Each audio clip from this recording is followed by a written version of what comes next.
So, let's talk about The Binding of Isaac: The Four Souls. The first card game by Ed McMillan, The Binding of Isaac: The Four Souls, which is 7 syllables too long, so we're just calling it Four Souls from here on out, is a somewhat cooperative, somewhat competitive game in which 2 to 4 or 6 or 8 or 15 players compete to collect 4 souls of 4 fallen brothers and find religious salvation in their inevitable afterlife or something. Yeah, if you're not familiar with The Binding of Isaac, you're not ready. The game is about an ultra-conservative televangelist mother who hears the voice of God tell her to strip her son of his worldly goods and spill his blood so she can make it to heaven. She grabs a butcher's knife and chases after her son, who retreats from a basement full of malformed, inbred brothers and sisters left behind by the mother. It's surreal, depressing, full of symbolism. None of it's explained, and it definitely earned an M rating, alright. The card game is a little bit more child-friendly, and by that I mean it's for 13+, but Peach McMillan is listed as a playtester and she's 3 years old. Whatever, it's you and your friends fighting off the various monsters in the basement on the hunt for 4 souls before anyone else. How well does it reflect the roguelike sensation, though? Well, we've got to start by opening the box at any minute now. Gotta say, this is the first card game I've played with a loading screen. Okay, it has gotten a bit better after repeated playthroughs of opening and closing the box, but that's whatever. This initial opening is hilarious. It takes forever. Ed. The instructions are a little f***ed here, Ed. The edition I'm using was available during its Kickstarter for $35 and includes a free expansion pack, an enamel pin I can't really use, some sensational stickers, and this postcard by the Garbage Pail Kids guy. Neat. My instructions page is also really crumpled, which is thoroughly disappointing, but it's still plenty helpful. So you start the game by picking a character, and with 15 characters, I like to start by placing all 15 of them face down and having everyone pick one. From there, each player gets that character's eternal item, which is their starting item that you can't remove, it's always on them, and Kane, or the saddest player, goes first. How do we tell who's the saddest player? I mean, I'm playing a $35 board game for about $10 in YouTube ad money, so I think I'm the... Oh, you could just roll the dice. Actually, no, let's talk about the dice. They're just a D6 and a D8, and they're nice, solid colors, sure, but I do kind of wish they had a little more pizzazz.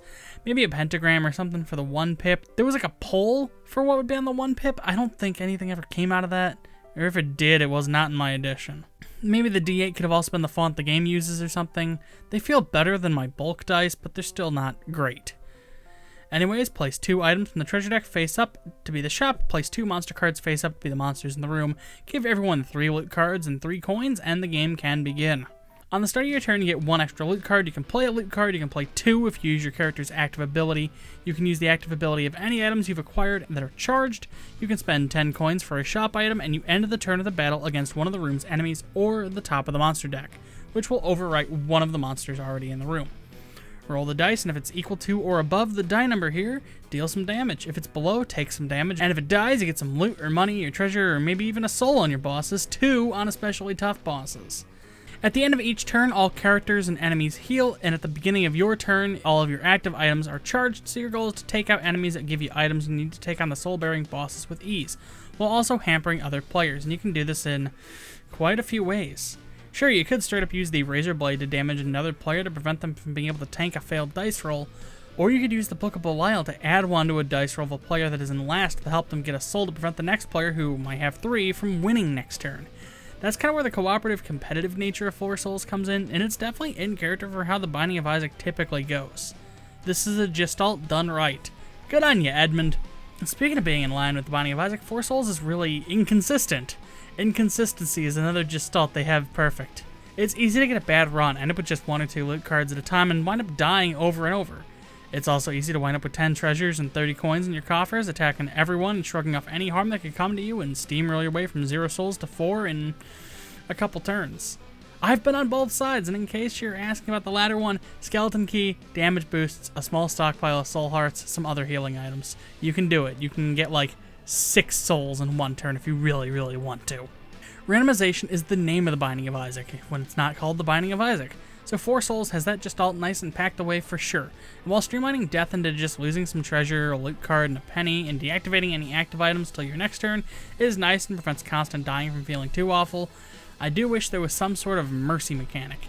I guess you could barter with other players for loot cards, but that's not in the rules, which seems to be the equivalent of taking a nicely prepared steak and swallowing it in 1 bite or something, I don't know. I just wanted to use Edmund's stupid analogy against the Binding of Isaac for once. Yeah, there's a few roadblocks here, the most egregious of the bunch being the Lamb, who can take out any player no matter their health with 6 damage points, triple what the player begins with. You have Steven, who escapes battle fully healed whenever you roll a 6, Hush, who has 8 health, and the sinisterly sacrificial Satan, who requires a player killed on a roll of 6. And for whatever reason, Delirium doesn't offer up any souls, but instead just keeps returning with boss level health and damage, as well as requiring rolls to be 1 greater than usual. You've got to put him back 6 cards from the top of the monster deck when he dies, so he just keeps coming back. These are outliers though. Many of the bosses and enemies are relatively weak, and you can always replace a troublesome enemy with the top of the deck as needed. Just once you kill the new arrival, the old one comes back. In a test run of the game, we just kept covering Delirium, so we didn't have to deal with his antics, and I figure most other players will end up doing the same. He'll be back either way. That said, the art on the cards is pretty rad either way. Everything's super crisp and detailed, so even if you're getting a boss who sucks, it's not that big of a deal because, hey, the art's fun. The whole game is really polished. I love how these cards feel. The coins came in little penny rolls that just kind of hurt to bust open. And once you get the hang of the rules, setting up and getting into a game is pretty easy. I appreciate the work that went into it, but there are a few bits of randomness that feel a little problematic. That said, it's pretty on brand for how the original game is, so I can't complain too much. It's a pretty great game for people who like The Binding of Isaac and works as a well-done multiplayer and unplugged adaptation, and I think the gameplay is easy enough to get the hang of for people unfamiliar with the base game. My final verdict on The Binding of Isaac: The Four Souls is, yeah, it's a game. It's pretty good for what it is, but it's The Binding of Isaac. You're either going to love it or hate it. There's some troubles, but let's be real. For an adaptation of The Binding of Isaac, it's gotta have some issues.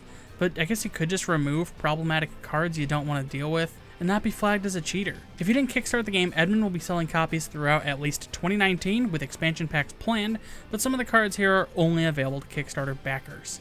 Hoping the game goes well and stays supported, but either way, The Four Souls is a solid adaptation of the base game and bears its signature difficulty with many quality of life improvements that keep everyone in the game. If you're looking for a good board game to open 2019 with, you can't go wrong with this one. I mean, it's no Monopoly for millennials, but yeah, that's a real game. That's a real game. I'm disappointed in us too. What have we done as a society? Go to hell. I can't even win my own, B-roll. I can't even win my own B-roll.